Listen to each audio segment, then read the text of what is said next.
What's almost-in-time inventory?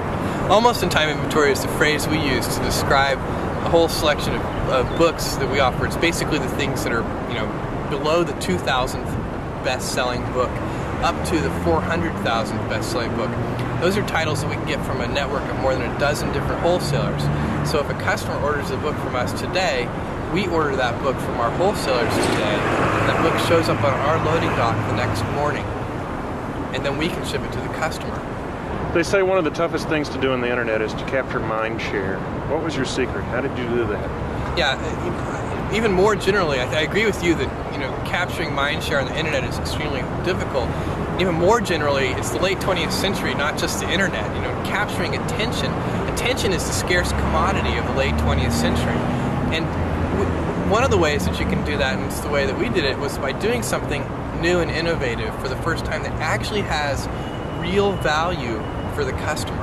That's a hard thing to do, but if you do that, then newspapers will write about what you're doing, customers will tell other customers, and you'll get a huge word-of-mouth fan-out, and that can really drive and accelerate businesses, and that's what happened with us. In the first year of opening Amazon.com to the public, we didn't do any paid advertising, and all of our growth was fueled by word-of-mouth and media exposure. I saw little ads at the bottom of the column of the New York Times. That was our very first advertising. We don't do that anymore, but at the very beginning, we did little tiny ads at the bottom of the front page of the New York Times. I thought that was very clever. It's sort of using a URL as a macro, because I read... That it expands. We're a bookstore, click here. Right. That's a great way to think of it. And it worked very well, apparently. I don't know, the problem with that kind of advertising is it's extremely difficult to track. Put a different URL for every... That's the problem, is that you want people to start to learn your URL, so you don't want to actually use a different one. And it's very easy. One of the great things about online ads, we do advertising today in maybe 40 different, on different websites, we do banner ads. And that advertising is very easy to track in terms of knowing how effective it is. So we know for each piece of creative in each venue, not only how many click-throughs we get, but how many sell-throughs we get, how many dollars of revenue it generates per ad dollar spent on that creative in that venue. That is a sort of a marketer's, nirvana in a certain sense.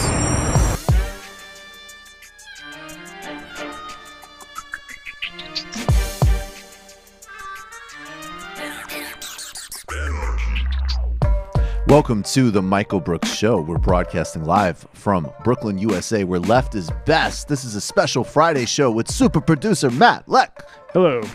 Chief economist David Griscom. How's it going? Super producer David Slavic, roaming the digitosphere in the ever-expanding, ever-leftward, ever-global TMBS universe. On this program, joining us, Natalie Wynn, Contrapoints. We're talking about the Trump administration's assault on trans rights and how to own Ben Shapiro on pronouns. Then crew Corey Pein joins us to talk about the psychopaths, the horrific messes that run Amazon and Facebook, and why we need to hashtag nationalize Amazon and hashtag abolish Facebook. Plus, we have a Griscom Economic Minute, a gem, a shout out. Stacey Abrams is showing how it's done in the face of a stolen Georgia election. In the post-game, we've got a little cold open that we're going to do, a little visit from our Pod Save America buddies in light of some new news on Pod Save America. Speaking of which, I feel I am looking very Pod Save America today. People watching can notice the innovative sartorial choice. Shouts to Nando Vila. Looking Brookings over here. Michael Indeed. Brookings. Michael Brookings. looking, you know why? Because these are sticking out. That's not Brookings. But all that, plus we've got to throw some shout outs to the birthday of Ronnie Casrolls. We've got plenty of other stuff to get to in the post game. It's going to be us, the fellas, plus your calls and Discord questions, and much, much more. This is the Michael Brooks Show. Let's get to it. Facebook has too much power. It's an unaccountable company. And thanks to Chuck Schumer and looking out for the interests of his daughter and campaign contributor, they will face even less scrutiny and accountability than the already meager ones that the Senate was attempting to begin with. And this is not just, of course, Facebook. Amazon is one of the world's most wealthy and powerful corporations. They're moving to Virginia and New York City with massive handouts from the government. Walmart has made a fortune by underpaying workers with the help of state and local governments, busting unions and destroying local competition. And too much of the federal government continues to provide a baseline for these companies, both in terms of rewards, packages, and corporate contributions from our general money and welfare, as well as to buffer them while they ruthlessly exploit their workforces and pay them poverty wages. This is a really important piece that the Bernie Sanders people just put out on their Instagram page on how workers fare who work for Amazon. A lot of people are very interested in homelessness, including me. One of the people that trained me when I came in, he's homeless. I know people who live in their car.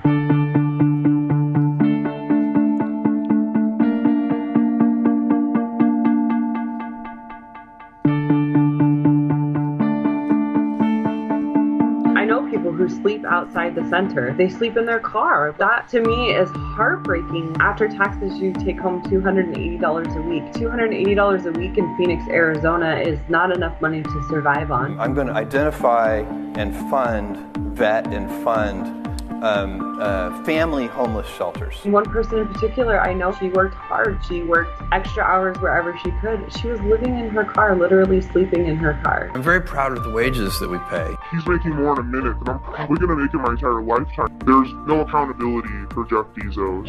He has the money and he sets the rules and he can do whatever he wants.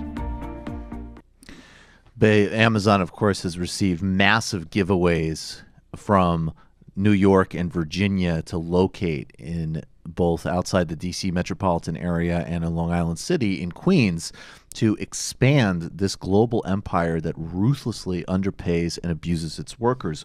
Walmart has survived because of a lax regulatory environment, ruthless union busting, a global supply chain which is detrimental to the environment, relies on global sweatshop labor, and also, just like Amazon, a workforce that is ruthlessly underpaid and abused by them and cushioned by meager government benefits, things like food stamps and housing and other programs for an impoverished workforce. Now, Facebook also, in corporate wrongdoing and government looking the other way, has been revealed to be playing both sides of sort of public misuses of anti-Semitism. It has lied and covered up its extensive vulnerability to fake news and propaganda. It's looked the other way on hate speech. It's aided and abetted the far right, and of course, beginning with Donald Trump. And it, too, through campaign contributions and political relationships with both parties, has shielded itself from scrutiny. These three companies exemplify the abuses of the modern economy. Two bougie tech firms which rely on a stalker economy that chronicles every movement, idea, purchase, and sort of every micro suggestion in a stalker economy with absolutely no accountability or consumer protection. And Walmart exists on the low end. Walmart, of course, employs a massive global workforce, almost all of whom are grossly underpaid, savagely abused, and its prices and practices undercut local businesses and have turned many communities into broad races to the bottom. Of course, its slightly better branded alternatives like Target practice the same methodologies. And Bernie Sanders is absolutely right to make this personal. The abuses of an obscene CEO like Jeff Bezos, the abuses of a pseudo-woke sociopath like Sheryl Sandberg can be used as case studies to not only reveal the sort of parasitic and immoral nature of our current capitalist elites, but also as case studies that open into structural realities that go far beyond any individual personality. These happen to be the people that right now are rewarded through education, luck, and timing, and have matched perfectly with their current stage of late phase capitalism, of relentless second by nanosecond trading demands on labor and ever sort of ruthless pushes outs to the extremes of what human beings and the planet are capable of absorbing in this mad rush of capital accumulation. Bernie Sanders' strategy of naming and shaming CEOs has been a welcome development when his Democratic colleagues are busy appeasing these very same interests. From Disney to Amazon and now to Walmart, Bernie Sanders has organized people across the country against the excesses of these corporations. It's been a successful strategy in gaining short-term victories over these companies who thrive when their abuses are hidden, and so many are hard to locate in order to do something about them. By concentrating attention on specific injustices by these companies and specifically naming CEOs and people responsible for these abuses, Bernie has not only brought these injustices to light, but has empowered and amplified the voices of working people to stop them. This is the kind of agitation that we need in mobilizing and synchronizing a class war. And believe me, we are at class war. We have been on the receiving end of a ruthless class war from the capital holders in this country.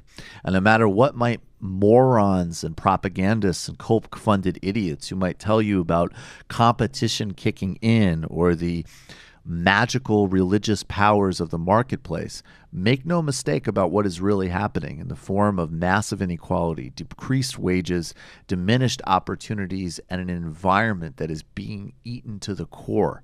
We need to name and shame as a pathway to a structural critique, which serves as another pathway to a global class war from the bottom up so we can save, broaden, and reclaim democracy. Competition would start kicking in. I was waiting for it. That fucking Dunsky. All right, guys. Did you happen to catch him saying that the government had nothing to do with Amazon moving to New York and Crystal City? You know the thing about it, when Dave Rubin says something like that, I kind of believe him. Because he's a stupid guy. Wait, what do you mean you believe him? That he might literally not know about anything inside the agreements between the states and Amazon. Oh no, totally. Yeah, I don't think he's being disingenuous. No, he's not being disingenuous. He's just being ingenuous. A fucking moron. Yeah, or uningenuous, I guess. He's incapable of ungenuous. Yes. Okay, here is Dave Rubin, the man at the perfect meeting point of cynicism and stupidity. Can anybody? I was on the Sit Down with Mike Racine, which is a great show last weekend. People should check it out. He's going to be on here in a couple weeks. He actually does a decent Dave Rubin impression. So I'm looking forward to that. But he goes, "Good Lord, this thread. Amazon's bringing in new jobs. We live in a free society. The company can do what it wants. People can decide to shop there. The government has nothing to do with all of this. They'll drop the democratic and go right to socialist soon enough." He's quote tweeting out. I mean, where to start with that? What is fucking democratic about this whole shit? Yeah, you mean like the non-voted upon allocation of over $1 billion of public resources to a private company without any oversight? You mean that part of the democratic process? What the fuck are you talking about? It's almost uncomputationally dumb. Like, you can't really even if we ever did a for show on Dave Rubin, it would be called Almost Incomputationally Dumb. It's like dumb to the fourth power. We've got Ron Kim, who's an assemblyman in New York. Everybody needs to be out to focus on fighting for this bill. We might even have him on the show. And he's saying we need to immediately pass a bill through the legislature to end the over $1 billion giveaway to Amazon and immediately replace that with completely relieving over 1 million New Yorkers of their student loans, which is both the right thing to do and, if you want to measure it economically, would pay an infinitely bigger economic dividend. And so insofar as any part of this has been democratic, it's the bill to protect New Yorkers from this incredible screw-over scam bill, scam idea that Cuomo and de Blasio have cooked up. I mean, all right, this is Zellner Myrie, excuse me. I find it difficult. He was a state senator from Brooklyn. I find it difficult to reconcile outrage at Trump's tax cuts for the rich and praise #HQ2. The same fallacious argument undergirds both, that public money will drive the rich to invest in the rest of us. hasn't happened before and it won't happen again. We will #fight. Absolutely. It's my representative. Yeah, indeed. We've got a good rep now. What I like about him is that he didn't. I actually didn't know a whole lot of him besides he wasn't the IDC guy he was challenging, so I just voted for him. You needed to get rid of the IDC guy. That's all we knew. And it turns out, like, if this is what I get from that, like those types of Democrats these days in Brooklyn, like, I'm happy to. Right now, all of a sudden, we've got a good guy in there. Let's also not forget, just going back to Dave Rubin for a second, that the land that Amazon is going to build their headquarters on in New York City was slotted to be public housing. Right. So the government actually has a lot to do with it when you're talking about building a new headquarters. What's public housing? That's socialism. And now it's just public housing, a ravenous corporation. Yeah. Competition would start kicking in. Of course, New York has, there's videos that come out every couple of weeks of people having massive rats running through their kitchens in New York City public housing. Like a grotesque humanitarian crisis that this great liberal administration hasn't achieved anything on. And they come through with this Amazon deal, which Bill de Blasio says having this massive corporation next to a huge public housing complex is synergy. Yeah, I'm sure we can all guess which Democrat president was good on rodent control. Which would that be? Go. You should LBJ. Know. LBJ. LBJ like was very indignant because people kept making fun of him, but he's like, yeah, people. This is actually a real problem that a lot of people deal with in their homes. Is like they wake up and like they're literally their children are getting bit by rats. LBJ. I mean, there's always the asterisk of genocide in Vietnam. Yes, yeah, and supporting coup in the Dominican Republic and so on, but. No, I mean, he did great things domestically, and he also got it on some level. I mean, his own background, he also taught in dirt poor, predominantly Mexican students, and it affected him. I mean, I don't think it was all bullshit. I think he was pretty genuine about that. You know who else had a very successful Vermin program? Was Mao Zedong in China. And I'm very serious, actually. They gave out a public... Sir, I'm very serious about Mao Zedong. I don't know the year, but they gave out a public decree that rats are enemies of the people, and they gave like special incentives to folks for killing rats. And like within like 2 years, like hundreds of thousands of rats were killed across China, and like the vermin infestation was very much taken over.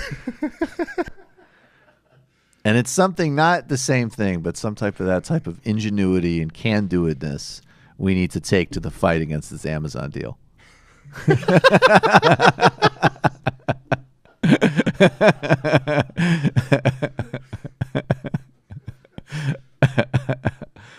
I mean, it's just pathetic, man. It's just pathetic.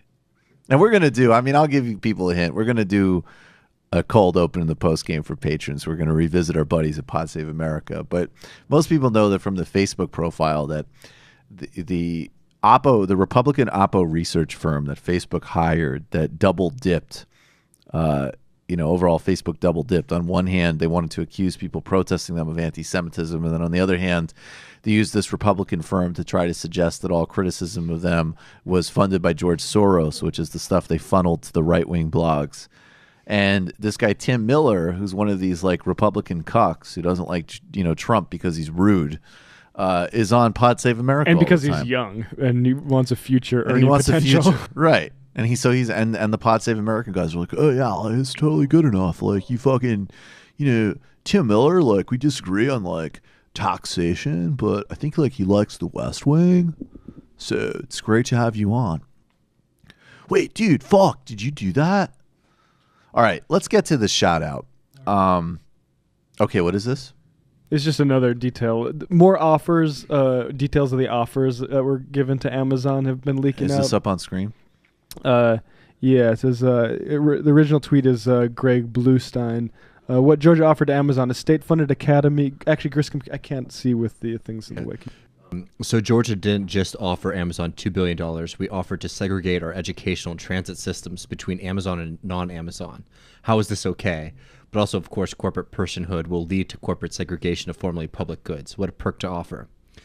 But yeah, they offered them private train cars. They also offered them free parking at Atlanta Airport, which is one of the busiest airports in the world. Are you fucking serious? Yeah, and a dedicated car on their public transit service. Oh, I guess that's like that was literally an Onion joke about New York.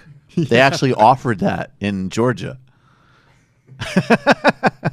No, I mean some of these attempts by other cities to get Amazon it's absolutely pathetic what New York City gave. I want to see candidates running against the public officials who were, bending over backwards for Amazon in all cities across the country. For this. Hit them hard. The amount of good you could do with this money, and I don't want to ever hear another word. I mean, of course you will, but you know what? I'm not even going to say that.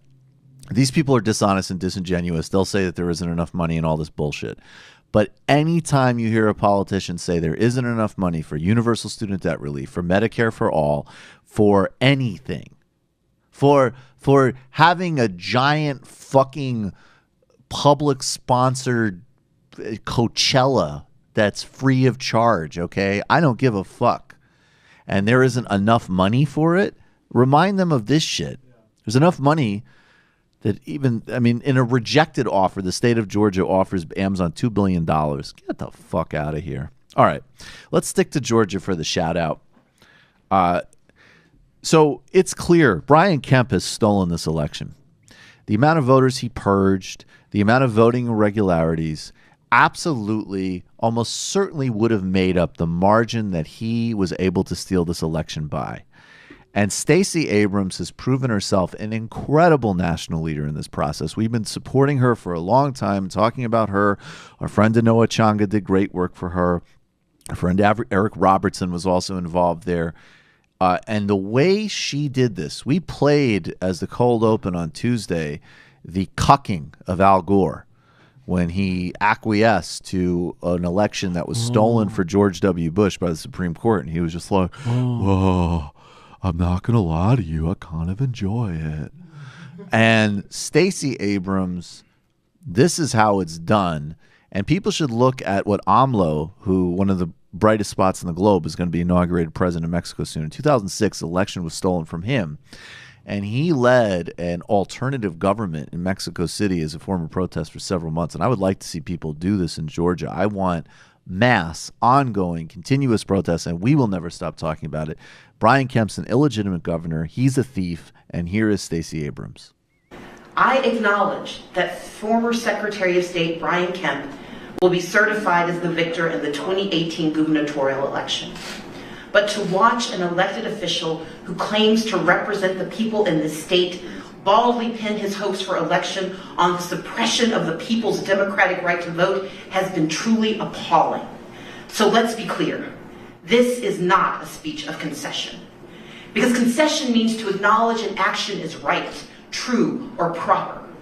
As a woman of conscience and faith, I cannot concede that. Beautiful. Pure props to her. We will continue. She will continue. And we're going to fight for democracy in Georgia. Georgia is not a democracy. Georgia has an illegitimate governor. Georgia won this race. Brian Kemp is there through voter suppression. Period. Stacey Abrams is the rightful governor of that state. Unless they had a revote with a clean vote, non-voter suppression, non-engineered by scumbag Brian Kemp. And then we could see. But this is a stolen election. It's illegitimate, and she's 100% right. And we support her. We have solidarity, and we will continue on this. And Georgia will win. Brian Kemp's not the future. He's going to be another embarrassing asterisk. An embarrassing, destructive, and disgusting one, but an asterisk and a footnote nonetheless. Stacey Abrams is the future. He's the past. All right, we're going to talk about becoming a patron of the show, and then we're going to go to David Griscom for the GEM system before we get to Natalie Wynn, Contrapoint. And also, we should get the Bell House thing up there on screen, right? All right, so guys, start the pitch out. I want to test our respective pitch games. Griscom, go ahead. We're building something really exciting out here at TMBS, and I think that you should definitely be a part of it. Not only do we produce this show each week for the general public, we always do a post-game afterwards, and that's where things really get interesting. They're very fun. We get calls, we laugh a lot, we have fun, but it doesn't just end there. We move on. Each Monday, I do theory readings or theory videos where we explore a new topic or idea from some great thinker. On the left, we also have illicit histories where we explore the incredible history of left-wing opposition to the forces of barbarity and capitalism, and we're keeping on growing, and we would really like you to be a part of it. We really need you to be a part of it. And this February we're doing a live show, our first live show at the Bell House, which is going to be really fucking fun. Yes, it is going to be really fucking so fun. If you have a chance, come out for that too. Oh, I'll keep the music going, guys. I can barely I'll just reiterate this. I got to say, that was pretty good, Matt. The live show that was a pretty good pitch. Well, I know I'm not even going to try to top it, but okay, all right, go ahead. Live show. The live show is this show trying to flex its muscles a little bit, and I think that's a fair summation. And I think it's looking like it's going to be quite a flex, and it'll make your calves cramp. You can come be part of it. Come drink 1 or 2 too many beers. There's alcohol at this thing, right? Oh, that's 21 plus, baby. 21. Oh, that's the other thing. That's really the key selling point is, some people might be thinking about the Majority Report Bell House event, but that's 18 plus, which frankly, I don't know. It's gonna be fun, but that's kid stuff. Yeah, okay. It's gonna be daytime. It's gonna be 18 plus. This is gonna be longer. It's gonna be 21 plus. I felt bad that we couldn't sneak some 18-year-olds that asked in, but it's gonna be fun. And the tickets are moving fast, so get them, and you'll already be there. It was actually, I heard through the grapevine, somebody buying their tickets, and they went to go book a hotel, and literally the person at this one place, which is by the Bell House, was like, "Oh, are you going to that show?" So that's a little bit of flex right there, guys. That's some legit flex. Get your tickets, Michael Brooks Show, Bell House, February 1st. We can't wait to see you there, of course, with Alona Minkowski, Trevor Beaulieu, Bhaskar Sunkara, and potentially one other guest. And really, we need you. Patreon.com/TMBS. We're back. We actually started moving fast again. So now we're up to, I checked before the show, we're up to 1,725. So that 2,000 goal is in the horizon, and that's definitely going to help us significantly. Subscribe to the Michael Brooks Show on YouTube. Start sharing the clips with your people. And, of course, you could also subscribe and write a review on iTunes. We were a superpower. We are now a hyper-powered. We're an insurgency. We're sort of we're like the Viet Cong or the Taliban. Another thing that will be clipped by IDW idiots when I publish my book. Start up. Come on, we need some of that action. We want that heat. Oh, we do. Actually, what was funny was I remember there's some sad troll that I have, but I keep him around because he's kind of funny. And I tweeted out it was true. I was literally a couple weeks ago, I think I was listening to Dipset and reading a Castro autobiography. And I thought it was just a funny a funny mashup, listening to Stevie Wonder and reading Tolstoy or something. Although actually Dipset and Castro are closer. I have a very vivid memory of listening to Chopped and Screwed Chameleonaire album while reading Brave New World in high school. It's fucking perfect. Exactly. That's what I'm talking about. So, but and I have a lot of admiration and respect for Castro, and I also have criticisms of Castro. He's a complicated historical figure. There's no doubt about it. And this guy responded Castro, really? What's next? Hitler and 50 Cent? Or something actually I'm giving him too much. It was that stupid, but not even as good an analogy. So yes, run with it, people on the right. We could use it. All right. Speaking of people who has nothing but unabashed admiration for communist dictators, and pretty soon, November 27th is going to be meeting his maker when one Professor Richard Wolff is in studio. Richard Wolff has said he is going to go Pol Pot on his ass. David Griscom with the David Griscom Economic Minute, the gem, the Griscom economic system. Yeah.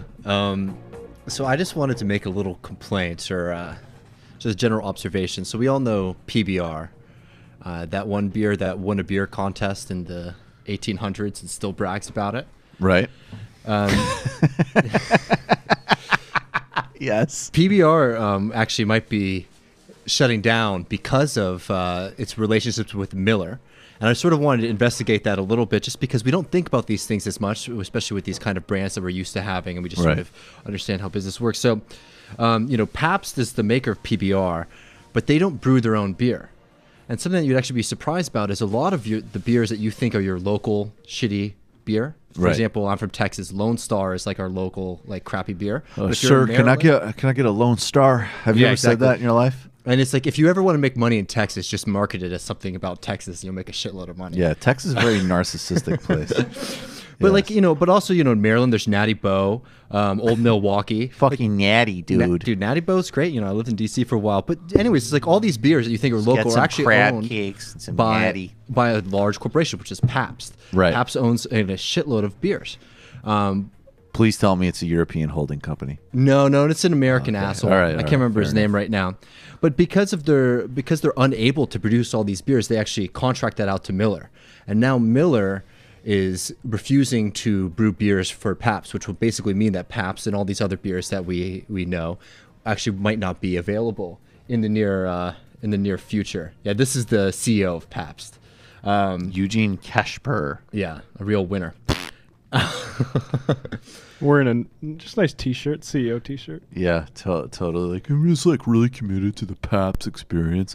I got to tell you, from my experience doing not much, but a little bit of freelance brand stuff, talking about beer brands was one of the most obnoxious conversations you could ever the market incentive for people to sit in a beautiful office in Lower Manhattan and try to make beer deeper than it is one of the most incredibly pretentious activities. Well, it's funny. It's like in Mad Men, the pilot episode where Draper is breakthrough is like, say they're toasted.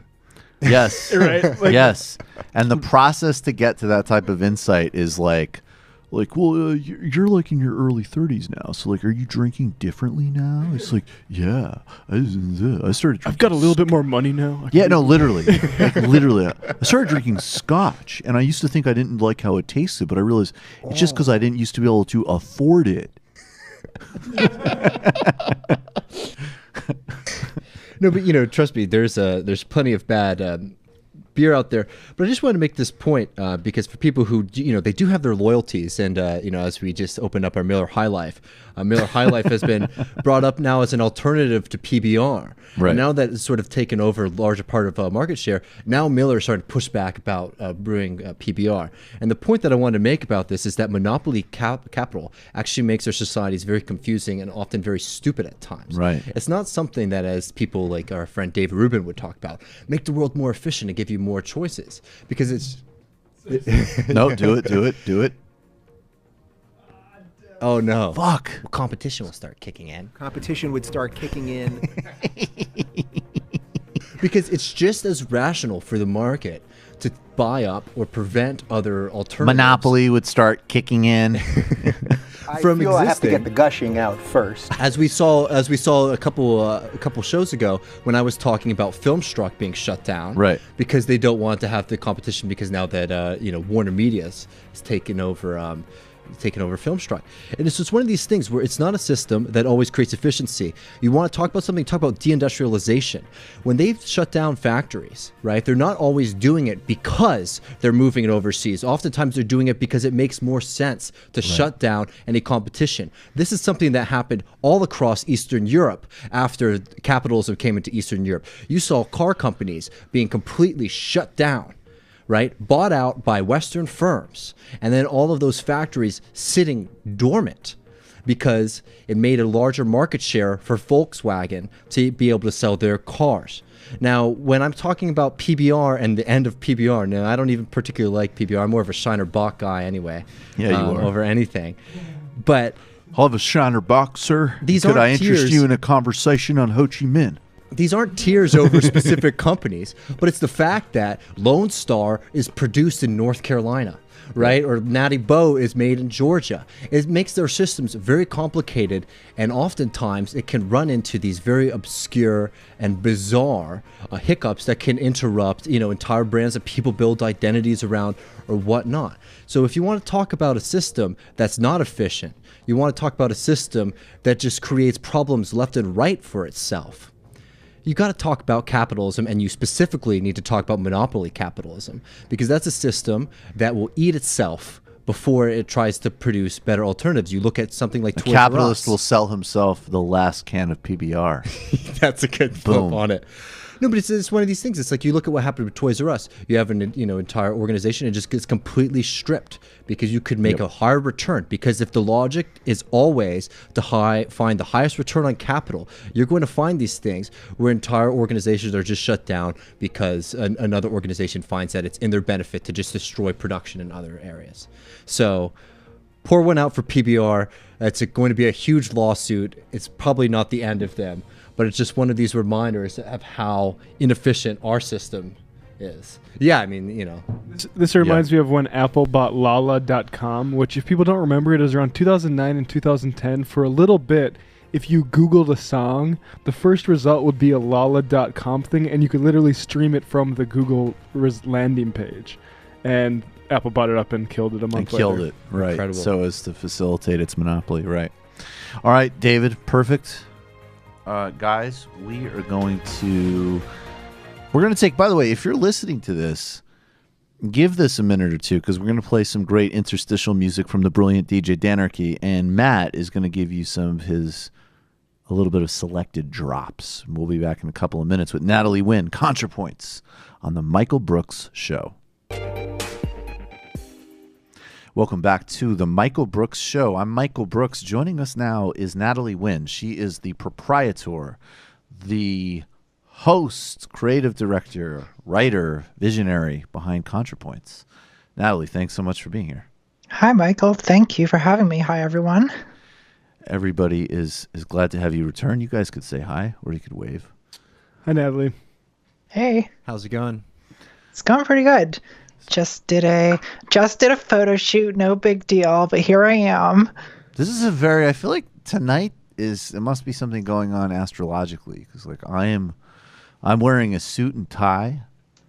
And what is it? It's a retrograde Mercury or something. Yeah, that's what it is. Retrograde Mercury is totally what it is, exactly. I do like, though, because I get annoyed by logic nerds. So I remember people, this one guy tweeted out something like, I can't believe in 2018 that people blah blah blah make decisions based on astrology. And I totally hit him back with that is such an Aquarius thing to say, dude. Yeah, well, it's a very Aquarius thing to say. Also, and you've got to use astrology to own the logic nerds. Exactly. That's what I think. Also, I think in a world where libertarianism is a front and center global economic philosophy, we absolutely should be able to have astrology. I agree. So, Natalie, we're going to get to how you recently owned Ben Shapiro at Facts and Logic. How of course. Did an Incel video, which is literally maybe the most disturbing thing I've seen in my life, and I didn't even I'm so sorry. It was fucking intense. Before we get to that, I just, as I say, this is a pretty policy-oriented show. The Trump administration is considering moves that would literally erase trans identity. And, we have, I guess, could you just speak to that first? Well, the White House released a memo a few weeks ago, which basically recommended the removal of the word gender from all human rights law, and suggested legally defining sex as sex at birth as determined by genitals, basically. So what that would do is basically give trans people, first of all, no recourse when it comes to protection from discrimination, housing discrimination, employment discrimination, all of which is very common, and it's important for us to have some kind of recourse. And then also it would sort of keep us from ever being able to change our gender marker on our identification, which is, it turns out to be quite important when you're dealing with situations at airports or situations in law enforcement, and so especially actually situations with law enforcement where you don't necessarily want to out yourself as transgender to every cop that you're talking to. Right.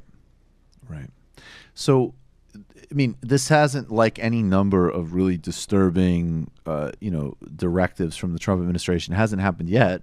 A lot of things have happened. And it seems to me, I mean, there are the policy implications on how to fight back against it. And then there's also just, I think, the underlining that for the Republican Party and for right-wing politics today, this is a core marker of the modern use of actually, in reality, right-wing identity politics as an emotional driver to stir up bigotry, freak people out, and hit the sort of erogenous zones of their base, essentially.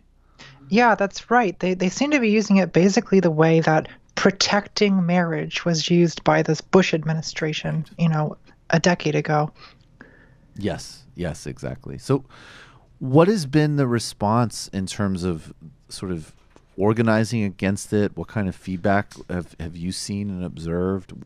What has your sense been also from like the other side? Like, are you happy with, I don't know, the coverage even in sort of like mainstream liberal outlets or in the Democratic Party? What's your kind of feeling about that?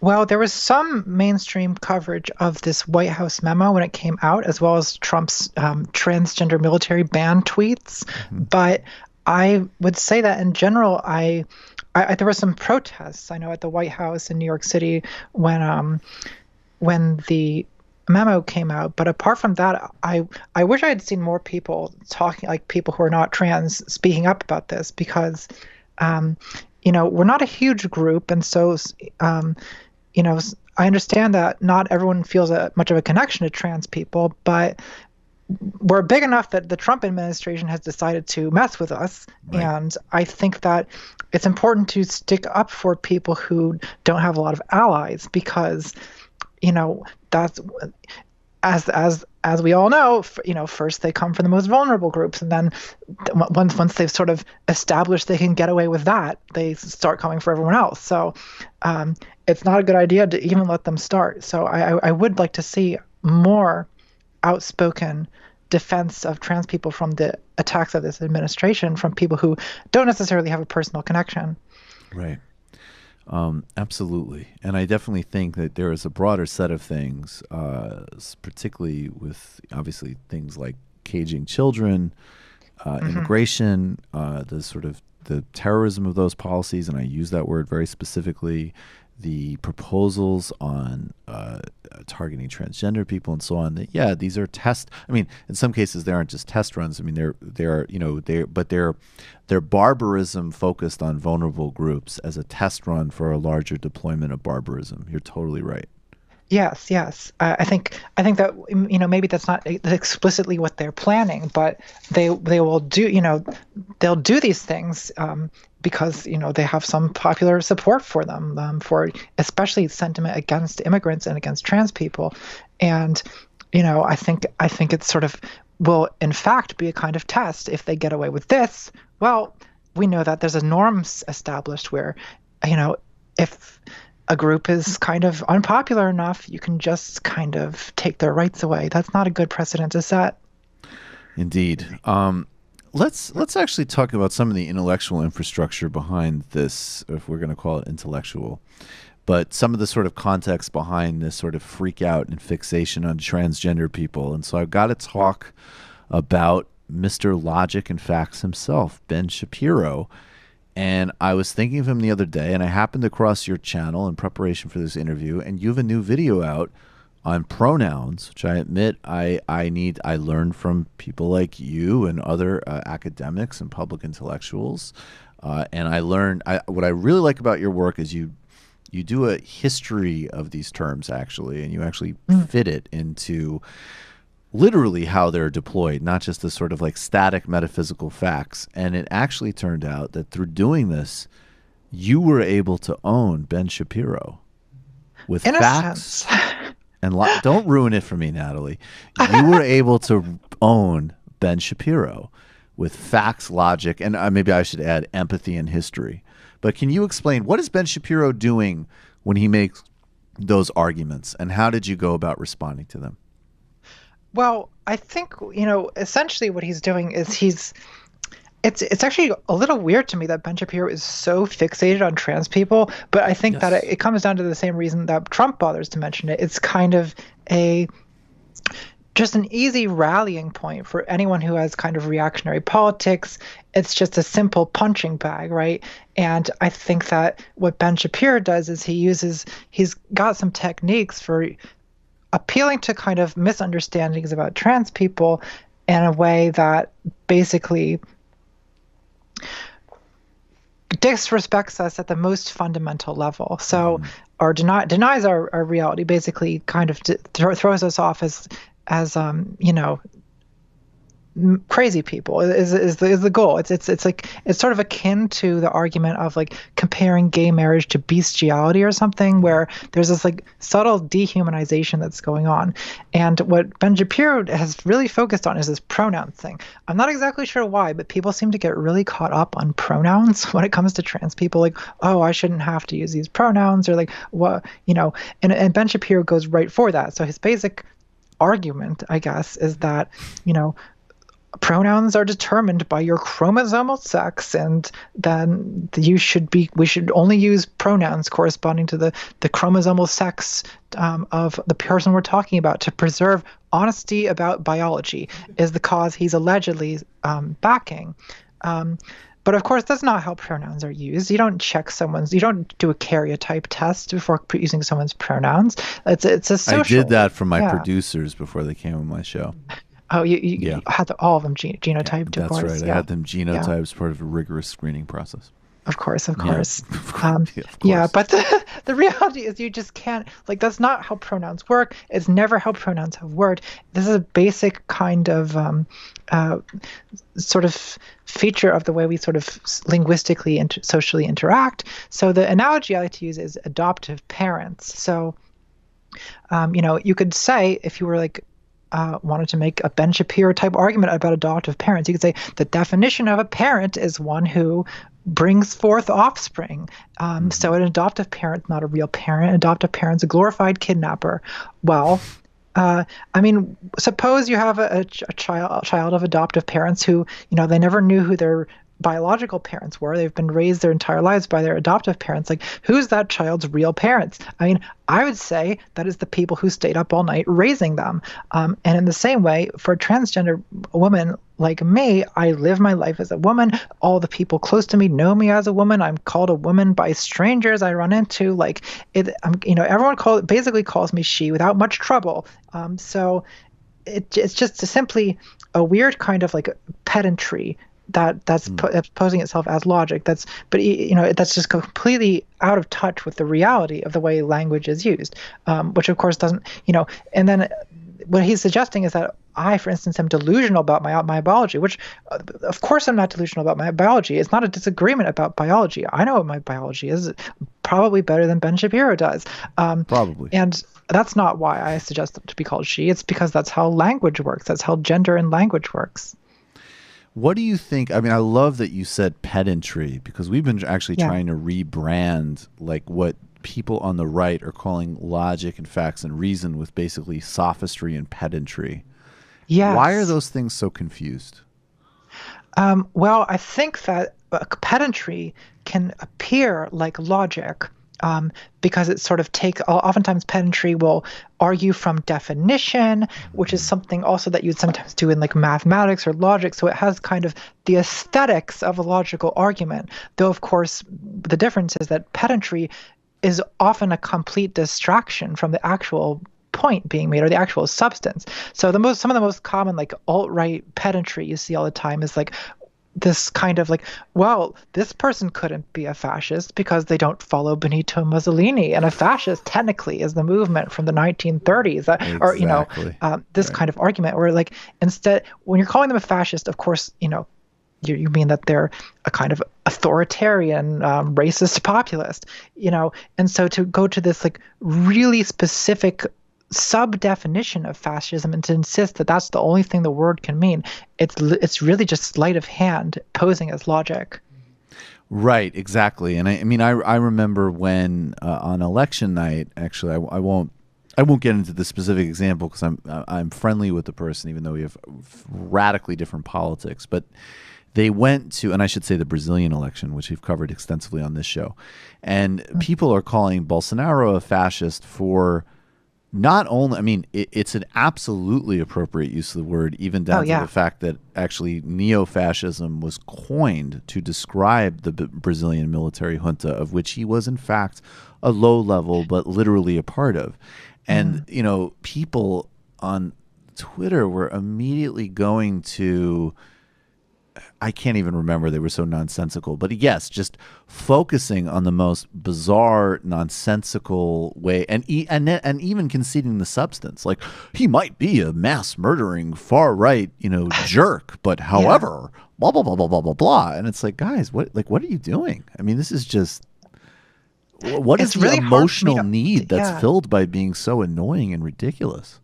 It's really hard for me to understand this urge to protect mass murdering far-right extremist politicians from the word fascist. Like, I can't understand why you would want to do that, except unless you want to protect and defend them and their rule. So I kind of tend to take it like as just basic apologism for these people. Like, I don't know what else to read it as. Yeah. I agree. I mean, because even if it's, it's one of these things that even if it's not intentional, that's what it is performatively, I would say. Absolutely. So even if I'm not assigning the bad attentions, that is what it is. Yeah. Why is Ben Shapiro so, the best you could speculate, what is this fixation on pronouns? I mean, I guess you kind of said it earlier, but it's like it seems that his whole brand has been built on that. And somehow somebody whose whole career has essentially been just being like literally like a teen through young adulthood far-right pundit has somehow been able to use basically going on college campuses and internet shows and hectoring transgender people. He's gotten, that becomes the cool kid philosopher in the New York Times. I mean, is that still the same reflection of just like the poverty of our ability to do philosophy?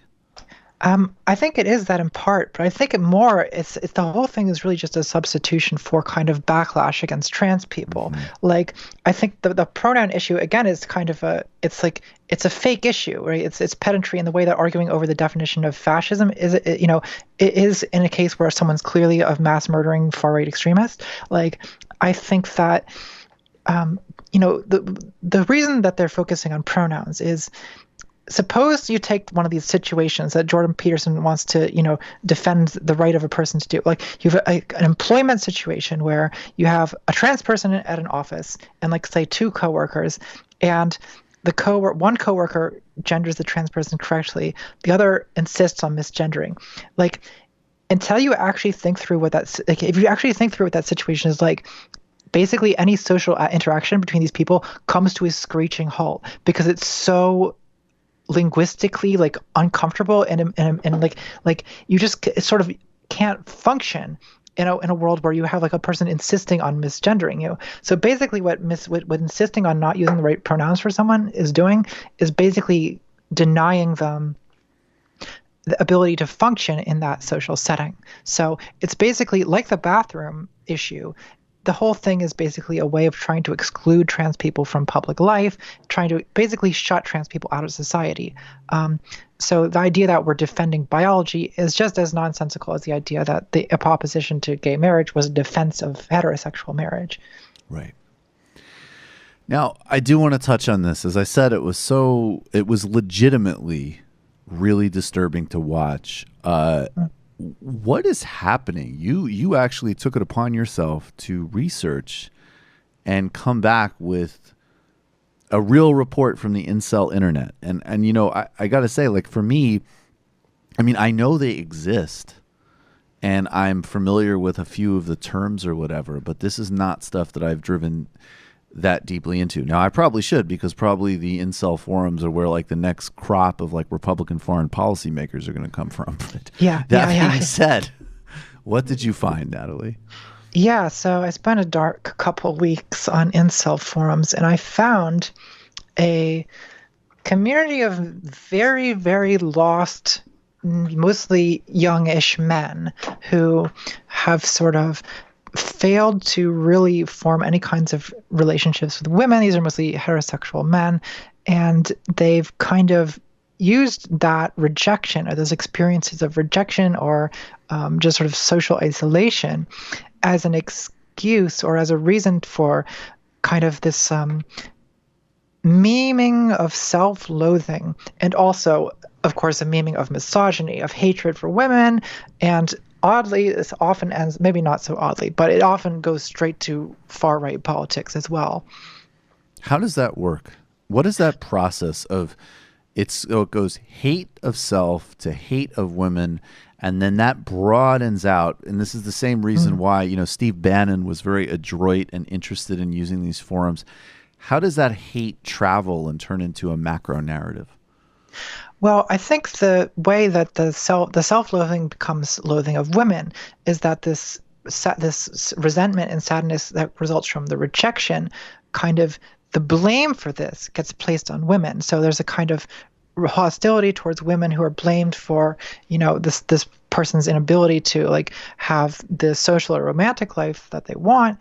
And then the way that gets the way misogyny is politicized, right, is that, basically these people who feel very rejected, they say, look, feminism is what made this possible. This is their red pill or black pill worldview, where you say that, I'm being rejected because of, feminism has essentially empowered women to reject me. And it's opened up dating so that now, women only want to date chads who are like these alpha males, right, supposedly. And they don't want to date incels like me, is what they're saying. And so then that turns into resentment of feminism. Where does feminism come from? Well, then you start that's where the deep dive stuff comes in, because alt-right people can come in, and then feminism gets blamed on globalists, or it gets and then you're fully on the Trump train at that point. Right. I mean okay. So all right. So I want to disaggregate a few things. That ecosystem, I think you described it perfectly, and there's a lot of reporting that really underlines this. And even somebody like Scott Atran, who's an anthropologist who does ethnographic research on terrorism, he goes right into this space, and he hasn't done the same research yet, but he's certainly, kind of analytically and at a certain surface level, there's a lot of parallels between, Al-Qaeda and getting into these scenes. And he's not saying it's all the same, but literally the same kind of psychological mechanisms and social isolation and then group dynamics. But should we try to tease apart, I guess, three things I basically want to ask you. One, you posted a Reddit story, because we follow each other on Twitter, and I think you tweeted out, if I'm not mistaken, it was a Reddit story of a father whose son, I mean, it was just terrifying. I don't even really want to fill it in for people, honestly. And maybe I'll just take this point as a standalone. His son, who he identified as an incel and being part of this scene, it's gradually revealed, and again, this is on Reddit, and I have to be honest with you, I'm hoping that the story is not true, but the story is revealed that, this is a kid who's extremely fucked up, if I could use the vernacular, and this is not somebody who's just socially isolated and glomming onto some toxic, horrible stuff. This is somebody who maybe has some pedophilic tendencies. This is somebody who has a very sick relationship with his sister. Again, I don't want to elaborate on it, but what I saw in that was, okay, I guess my point being is that this is connected to this group, but this is or if this person represents all of this group, then I mean, this is, I don't know what we can do with that. So, I mean, to what extent are we talking about people that are totally far gone here as represented in that story? Yeah, so the Reddit story, as you said, a lot of people have questioned whether it's true. But if it's not true, it's a amalgamation of true stories. Right. I think that if you read incel forums, and it's clear that there are many people on those forums who somewhat resemble this person. And I think that my sense is that most people posting on incel forums are not so far gone as this person who is sort of violent, sexually violent, possibly pedophilic. Really, I don't think it's always that bad, but I do think that is kind of an extreme place that some of these men could end up if they don't get out of this. Where I think some of this stuff has to do with like there's a kind of like stunted development that comes from like almost like a sort of like hikikomori-esque like shutting oneself away from the world that these guys do, often like only playing video games or having no social life outside of like 4chan and Reddit incel forums, and like that kind of isolation and that kind of like kind of these spending all your time in this sort of positive feedback loop of toxic thinking, like can suck people from a medium dark place to a very, very dark place. And that's kind of what I see happening on incel forums. They kind of come together, each having some problems that are real, and then they take those real problems and then they sort of collectively get together to make them much, much worse. So, you have like, there's this thing you see on these incel forums, I'll say content warning for discussion of suicide, but like they'll post like what they call suifuel, like memes of basically things that are supposed to be so despair inducing that they make you want to kill yourself. And it's like, this is like exactly the opposite of like everything they should be doing right now, right? Like it's like anti-therapy. Like they get together to make everything worse. Yeah. Right. So there must be some type of kind of like negative emotional reward or something for doing that. But what you said, I'm curious, when you say some of them are legitimate, did I hear you right? Like what are the actual problems? Because this is another thing that I do wonder on the left. Like we respond to things, I think, usually. And by the way, I'm not often rightly. We go to two places. I think sometimes I was talking with a friend about this, Ben Burgess, who actually is writing a book on reclaiming logic, in fact, for the left. And he was saying we go to moral places, or we go, I guess, more in my zone. We go to mockery and comedy and satire and so on. But there is. So in that, and I think it's very easy, especially with like this incel thing, is it's like, first of all, I guess, on a kind of macro picture, like in the grand scheme of things, what the fuck are you complaining about? Or on the other hand, it's an inviting target to make fun of. But actually, social anxiety, social isolation, a feeling of despair in terms of human connection is actually not nothing. I mean, what's real there? Nothing. Yeah. Yeah.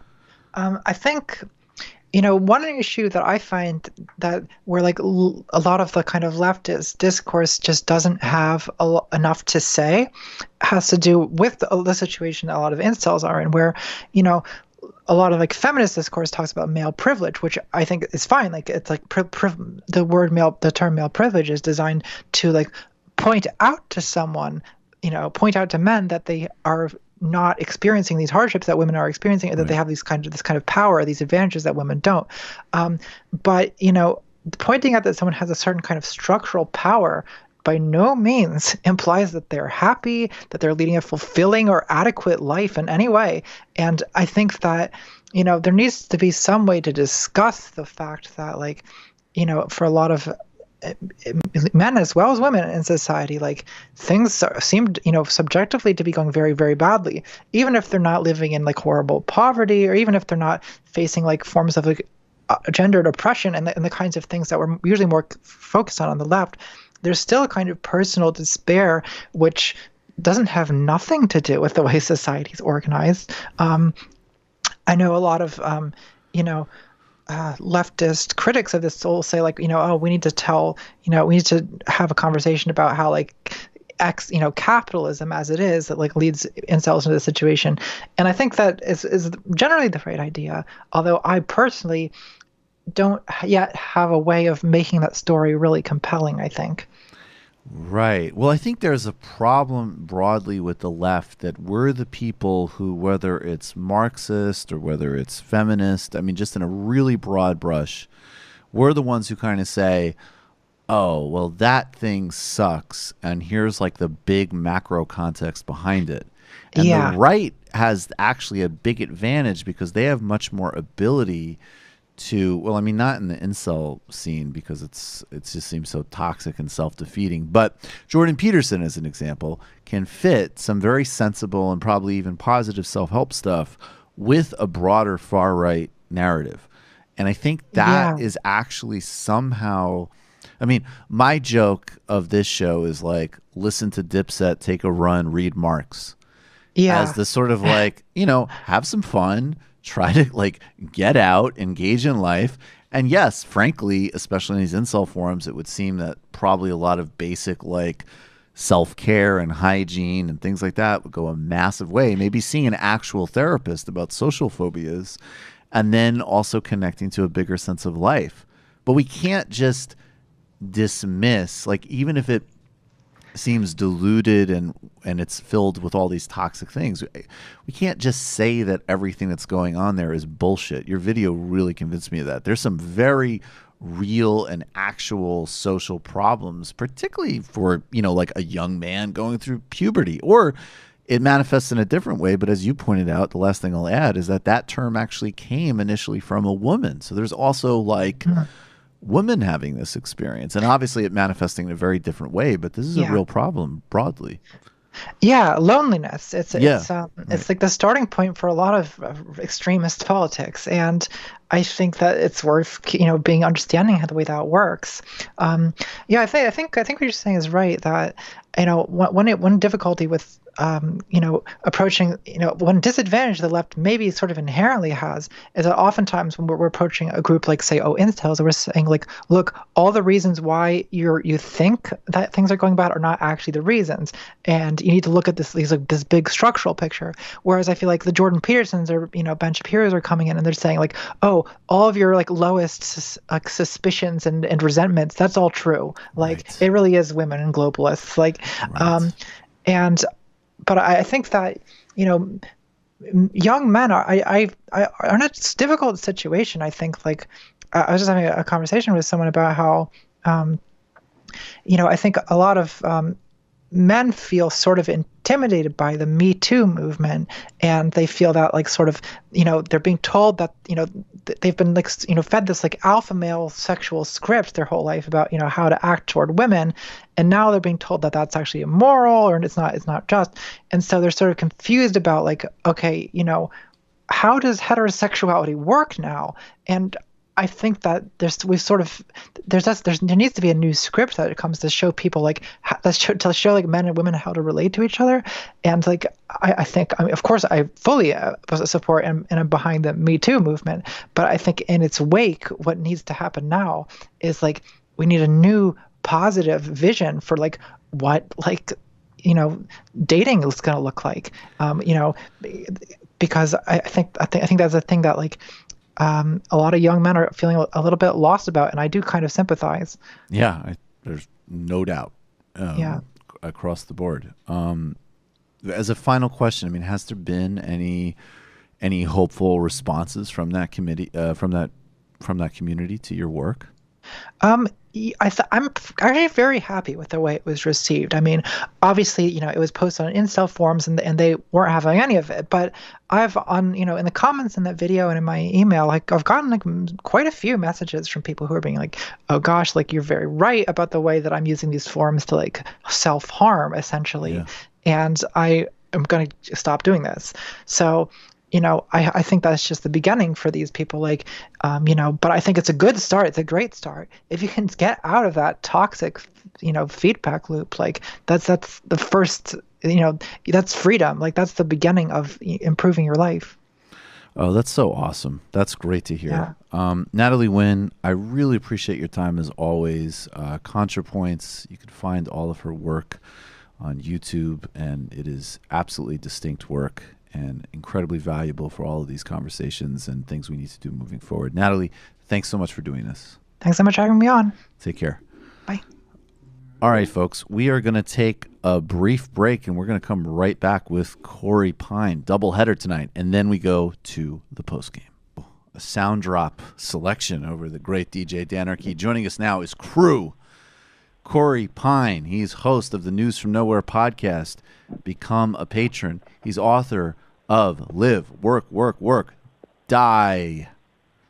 Corey Pein, thank you for finally returning to the Michael Brooks Show. The last time you were here, you were in studio and very lit.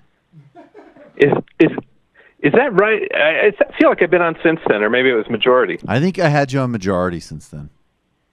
Well, thanks for making it happen. I wasn't that drunk. I don't know that you were at all drunk. If you know what I'm saying. Yeah. So I am in Canada now. I got here like 2 days ago. Oh, that's right. Yeah. It's Canadian journalist Corey Pein. Big now. news. Corey has upgraded from Portland, Oregon to Canada. How's the weather up there? How's eh? it? Yeah. How's the weather, dude? Fucking freezing. It was 8 degrees Fahrenheit today, and I went out trying to find weed, and they're out everywhere. What do you mean they're out? Canada's out. Well, they just legalized, and they didn't send out enough to the shops. So that literally sounds like an Entourage episode. We didn't make enough. That sounds like an Entourage episode. In fact, I think that was an Entourage episode. L.A. went dry because of like a fire or something, and Vince couldn't get high. And then they found I need to make some friends up here. Like, oh, we got weed. Let's go to Vegas. Yeah. Do you want to give out your location to try to find a? Yeah. If you have any patrons in Alberta, have them get in touch. We might. We have a real Canadian contingent. Well, I'm sorry to hear that, Corey. I know how happy weed makes you. It's more like it's not a question of happiness; it's a question of stability. Right there with you, buddy. Yeah. Matt is very much on the train. I mean, everybody likes weed. It's not everybody does like weed. A lot of people find it makes them paranoid or uncomfortable or whatever. So see, I don't smoke that much, but I pretty much always like it when I do. I don't know. I don't get paranoid on weed.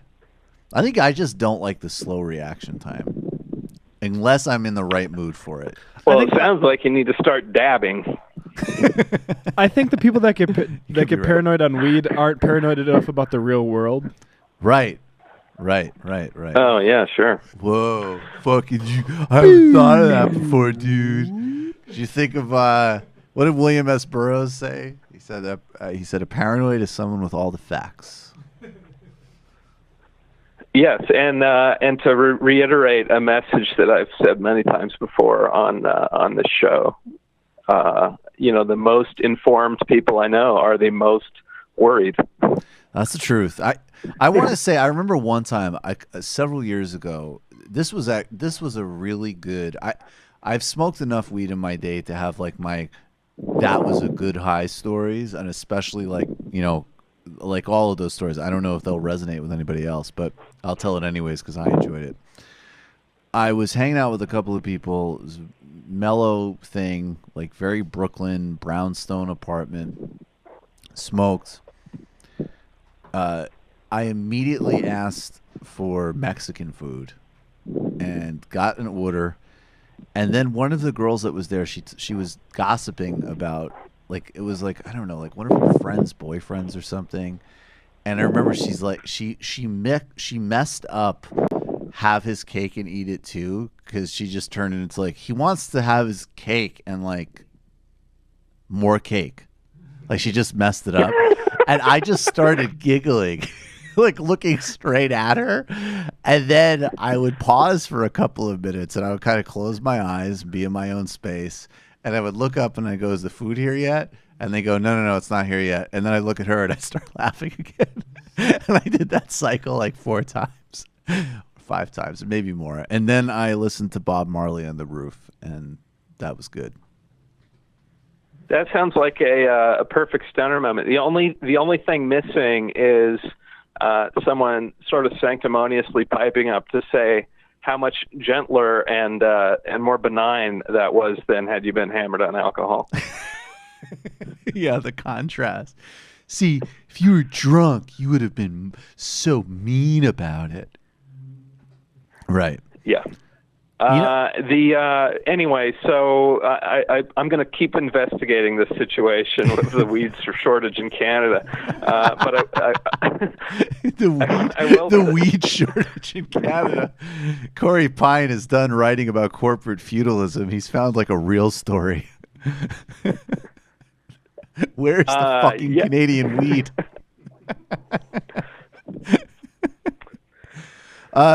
Corey, did you read the New York Times Facebook piece? Yo. Are you there? Yeah, we cut out for a second. Okay, yeah, of course I read it. I mean, it was everybody should read it. I saw some people pointing out that they didn't see a lot of posts of it on Facebook for some reason. It's almost like a company that would hire GOP smear artists to spread anti-Semitic conspiracy theories while hiring another company to slander its critics as anti-Semitic is burying a big piece of bad news about itself. Who would have thought? Who would have done anything? Now, that being said, doesn't Sheryl Sandberg come out like a very responsible corporate citizen?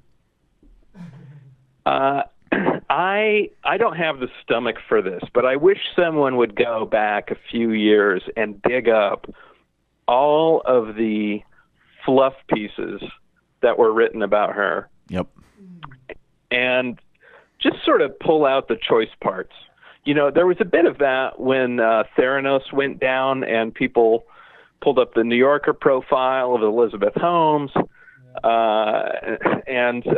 Like the Time magazine piece, and just said, like, what were these people smoking? Did they not do a minimal amount of research before they wrote these hagiographies? And the answer is no, of course they didn't. Yeah, right. I was going to say. Of course not. The difference is with Sandberg and Zuckerberg, we're talking about people whose, misconduct is continuous and flagrant, and they're not exactly, well, Sandberg maybe more so than Zuckerberg has a better reputation, but they're not exactly like beloved figures. And what's funny is he comes out better than she does, just in the very limited sense that he is clearly, and especially like, I don't know why you'd want to do this, but if you want, what I'm saying is like, he is so clearly out of his depth, and he's an egomaniac, and he's deluded, and he's totally committed and has no ethical qualms about what he's doing.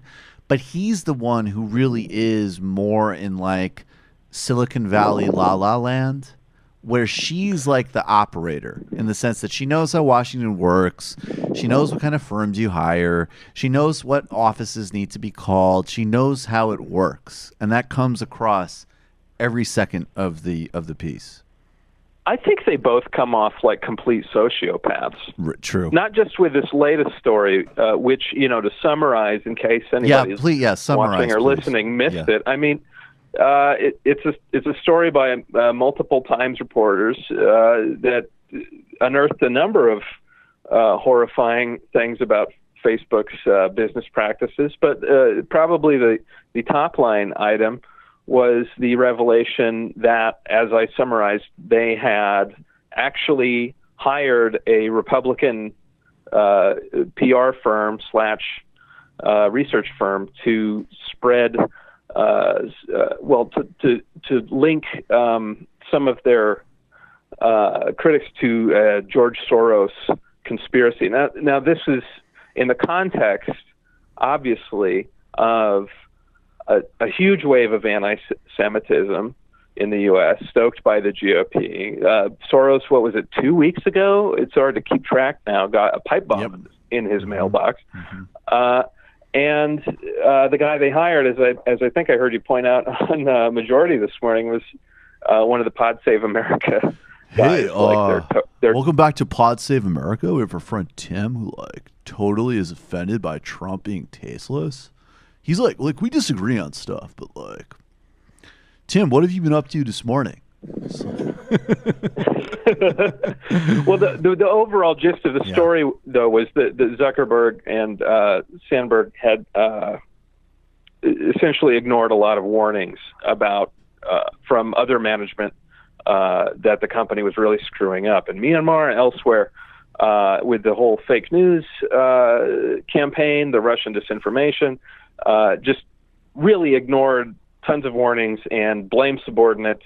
And, Sandberg, I believe CBS got a statement or a couple of questions out of her today, and her response was to blame subordinates again. Yeah. So, yeah.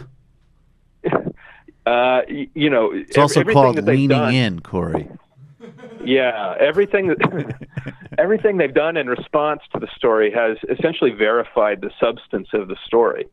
Right. Even though they're saying that, we didn't hire this firm to spread these, this vile, hateful propaganda. They're really saying, it was like the PR team did it. I mean, imagine how it must be to work for these people, either directly for them or 2 levels down or at any level. If this is how they react under pressure. And, the other thing about this story is that it's caused, my book that you plugged at the beginning, Live, Work, Work, Work, Die, Journey to the Savage Heart of Silicon Valley, just got a very nice write-up in Jacobin, by the way. Check it out. Yeah. It was really highly critical of Silicon Valley. And if anything, I'm coming to realize this week that I was wrong. I was too generous to these executives, if nothing else. I mean, the level of deception and malevolence on display in that Times story is, I put it in a tweet I think as Exxon level evil. Yes. And it really is. Yes. I mean, it's not like they're extracting fossil fuels and contributing to climate change, although they do in their own way. But Facebook is essentially selling itself, as best I can figure, as a kind of coup machine. I mean, when you look globally at what's been happening with this rising wave of fascism, Facebook is always right there. Right. They bought WhatsApp some years ago, and that was a major factor in the Bolsonaro election in Brazil, spreading misinformation. The same has been true in Eastern Europe and elsewhere. In Myanmar, they contributed to a genocide. Yep. The murder, the genocide of the UN Rohingya, which is still one of the main issues of today. We've talked about it a touch on the show. We will do more. It's implicated there. And at every step of the way, from, the stuff that frankly is a problem, but more, I don't even want to say debatable, but more like, look at this silly, GOP propaganda that your grandmother shared, or look at this, ridiculous like African Americans for Trump thing. Okay, whatever. But that still is propaganda. It still is misinformation. They do nothing about that. But this also runs straight through like, literally like the organization of digital lynch mobs and their sort of default, we're a platform. And I will tell you that when I was reporting my book, I sat in conference rooms, big auditoriums in San Francisco, where Facebook sent managers to pitch government people on how to, actually this is a DC conference, I misspoke. They were pitching all these government people and political consultants and whatnot on, how to use Facebook to get their message across or to achieve certain goals. Yep. And I can only suspect strongly, can't prove, that their collaboration with the genocide in Myanmar and with these other activities that we're hearing about, a lot of the blame has been pinned on Cambridge Analytica, but I'm almost certain that Facebook's role is much more direct than has been reported. And we need congressional investigations to figure out exactly what's going on, because this company is setting itself up as more important than the election process itself, and more important than the news media. I mean, every single major media company is dependent on Facebook to reach its audience these days. Let's play this clip. I agree entirely, obviously. Matt has cooked up some, no doubt, disturbing clip for us. I don't know what this is.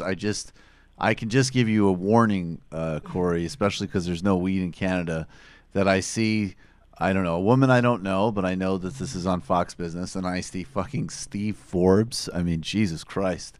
Oh, and of course, this is Maria Bartiromo. So I'm guessing that this is Facebook is like a Maoist plot to suppress me from spreading rumors about Obama's family or some segment like that. No, I initially keyed this up because of what we were talking about the article being shadow banned on Facebook algorithms, because I felt that too. I mean, look, I am terribly shrill on Facebook. I just use it to be super propagandistic, which is the way it should be used for. Well, it's also probably like killed my engagement to some extent. But I don't. Sorry to butt in. I don't think anybody sees my posts when I, get political on Facebook. Sorry. But nonetheless, like this one I only got like a couple likes on it. I think one was was it Corey or was somebody that thinks similarly about this stuff, and so it just had me thinking about Maria Bartiromo talking about how she was shadow banned. Okay, let's take a look at this, and then Corey will cue up. This is great. Let's go. A clip from CNN of James Clapper basically admitting that President Obama was the one who directed all of the intelligence agencies at the end of 2016 to launch an investigation into President Trump. And I tweeted that out because there's James Clapper right on CNN telling Anderson Cooper, yes, we would not have done this had it not been for President Obama. So I tweeted out, it got no life. It got no life. And I know that's something that my followers and viewers care about big time. It got no life. So I'm just wondering, was I shadow banned? Corey, you're a tech reporter. Was Maria Bartiromo shadow banned? Don't call me a tech reporter. Oh, I'm sorry. Talked about this. Oh. I thought we talked about this. I'm kidding. No, look. Hold on. I gotta figure something out for you. Gonna go applaud Steve Jobs. Mom,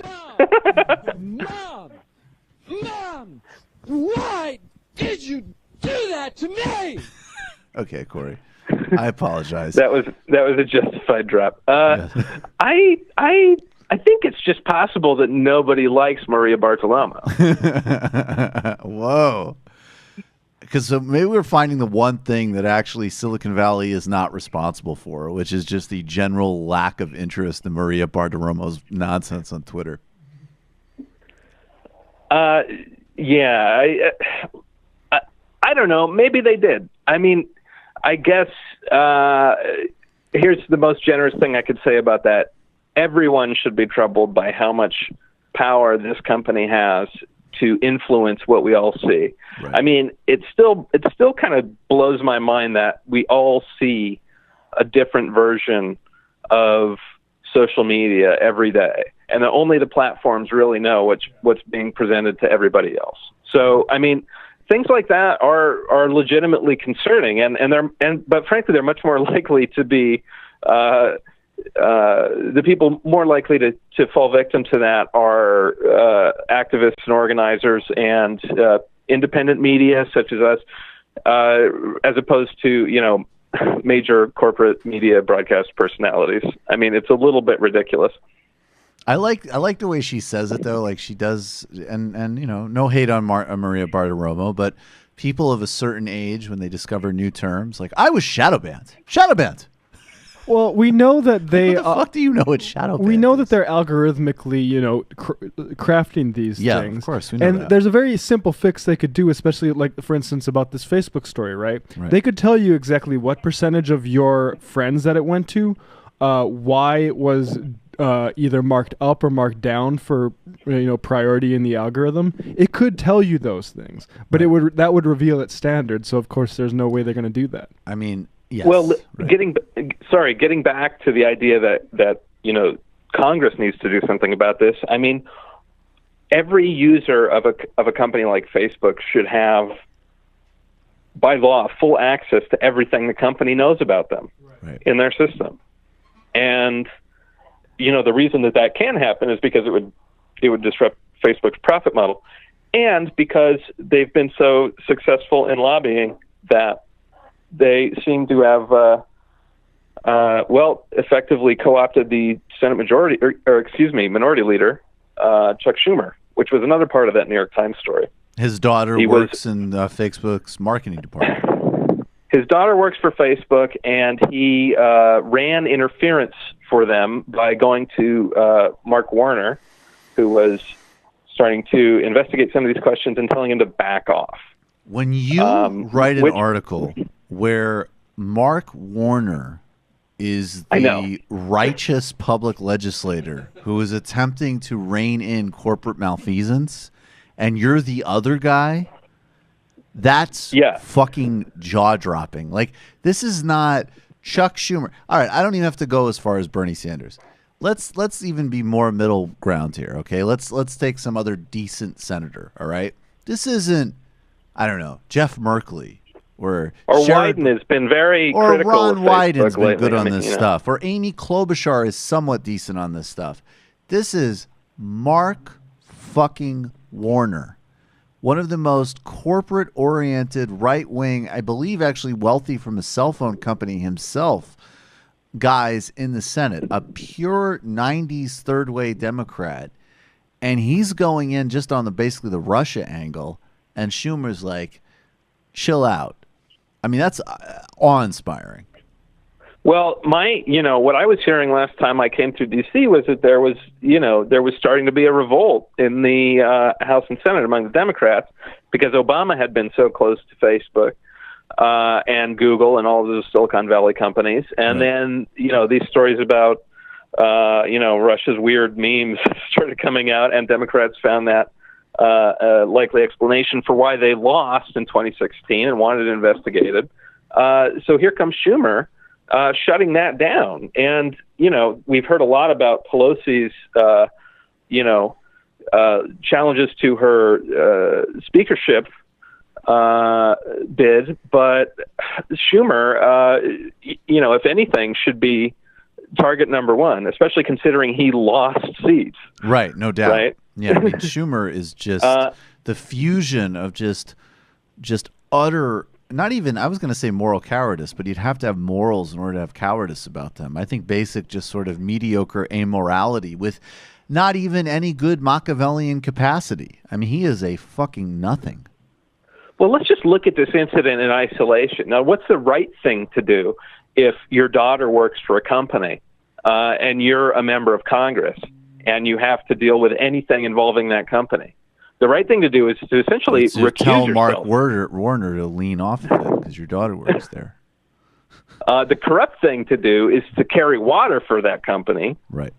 And abuse your authority over your colleagues to shut down, an investigation that's not only, I mean, I still maintain that, you can't connect a lot of the Russian memeing to Clinton's loss in 2016. There's clearly a whole lot of information warfare going on right now, and it's gotten people really riled up and spun around and deluded to the extent that people haven't totally checked out. So whatever, it's a legitimate subject for inquiry. Right. But between that and the monopolistic practices, the data privacy issues, the illegal, frankly, human experiments that they were running without informed consent, there's 1,000 reasons that Congress should be looking at this company, that regulators should be finding ways to break it up. And instead, you've got the top Democrat in the Senate basically shutting that down personally because he is conflicted. Right. And not to mention, obviously, the campaign contributions. We only have a couple minutes left. And I do want to say, first, I mean, before we get to this next topic, just Corey, as a tech reporter and somebody who covers Silicon Valley, is there any inspiring Steve Jobs videos or anything you'd like us to play? Yeah, Corey, what was your favorite product reveal? Yeah, what was your favorite product launch with Apple? Yeah. Was there any moments? Personally, my favorite Steve Jobs product reveal was his miracle cure for cancer. I think it involved fruit juice. Too soon? That was totally a post-game That was right joke. on time. No, that was right on time. That's exactly the type of thing we approve of here. You just owned him with facts and reason, with facts and logic. And Yes, Amazon sucks too, by the way. Yeah, I was going to. That is actually, in all and seriousness, I wanted to spend the last couple of minutes talking. I mean, I did the opening on Amazon. We found some horrifying clip of Jeff Bezos from the cold open. Just talk about. I mean, I feel like, okay, let me frame it like this, and then you can go wherever you want with it. I feel like the new hashtag should be nationalize Amazon, abolish Facebook. Okay, I've heard this nationalize Amazon thing, and I support the nationalization of a lot of the internet infrastructure, including some of the software services. I'm not sure that Amazon is like a model that we would want to carry forward, even if it were under public ownership. Environmental concerns being one top reason. I mean, there's simply no excuse to send postal trucks around to deliver people things that could be procured and shipped and moved around in a much more sustainable way. Right. So, I mean, just based on the fossil fuel contributions alone. Also, the whole thing works. I mean, I'm not sure Amazon works as a public entity because, the whole model depends on crushing their suppliers, essentially. I mean, they operate like an extra ruthless version of Walmart. So in order for it to resemble anything like Amazon does currently, it would require, the government taking ownership of a really rotten supply chain. Well, I mean, presumably if you nationalized it, you have all of this infrastructure and supply chains, and then you start to dismantle it, you start to devolve it to workers and to people, you start to, reshape it. But just, I guess, when I say nationalize it, I don't mean leave it as is, but put it in government hands. I just mean that here's this enormously powerful, runaway, unaccountable, detrimental, dangerous, and harmful thing, and it immediately needs to be taken into public control so that we can democratize it and do something useful with it and phase out what is harmful, basically. Well, I'm open to that, but the devil's in the details, and I think that part of the conversation needs to be like, what do we want our cities to look like?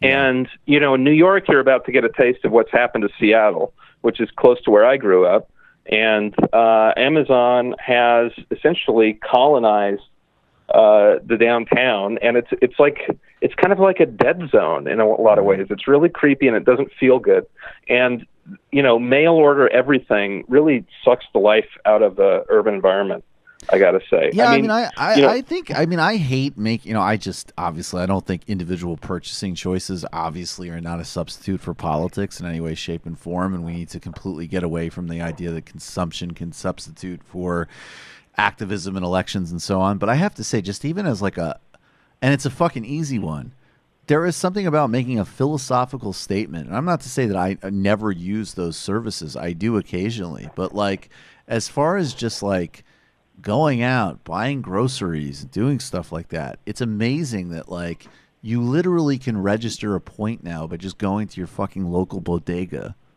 and saying, no, I'm able to walk a couple of minutes and get some fucking groceries. I don't need to shove more money and, more importantly, information into Amazon's pocket. Yeah, and browsing a local bookshop is much nicer than browsing on Amazon. Of course. Even Radio Shack, which is like a big box chain store, was sort of more fun. Dude, I happened to be by not to interrupt. I happened to be by a Barnes and Noble the other day. I have a couple of independent bookstores I do frequent, but I happened to be by a Barnes and Noble the other day, and out of convenience, I needed to grab something. I went and I bought it, and I realized, even in the span of several years, I mean, I remember back 10, 15 years ago, Barnes and Noble was part, the big box chain destroying all these great local stores, and it felt like going into Barnes and Noble felt like throwing a pebble at the Google bus. Right. It was amazing. It was bizarre. I mean, it's weird what they've done I don't know. I guess what I'm saying is, sort of local establishments and local commerce is fundamental to a community, right? And you can't really have solidarity without having some sense of community. Yep. And maybe I'm overstating it, but I just think that we shouldn't.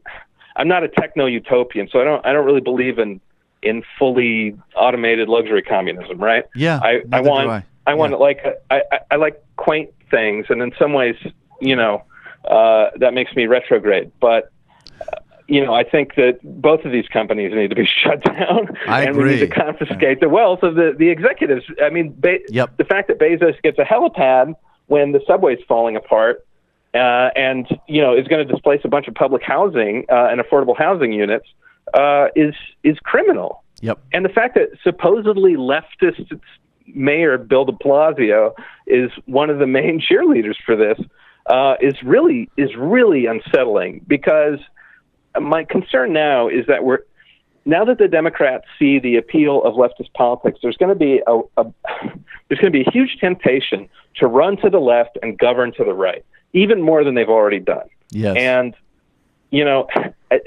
people need to be comradeship and all that is great, but like the candidates who run promising leftist and socialist solutions need to be grilled and interrogated and held accountable to the same degree as these obsolete sort of ghouls like Pelosi and Schumer. No, I agree because with completely, otherwise, and I also think that you need to. And I was saying this on Tuesday. I just think, like, on the flip side, in a positive sense, I mean, especially like where there's some momentum is 2013, 2014. Bill de Blasio was on the map because he was literally the only national leader saying, like, we need more food stamp coverage in New York, and inequality is a big deal.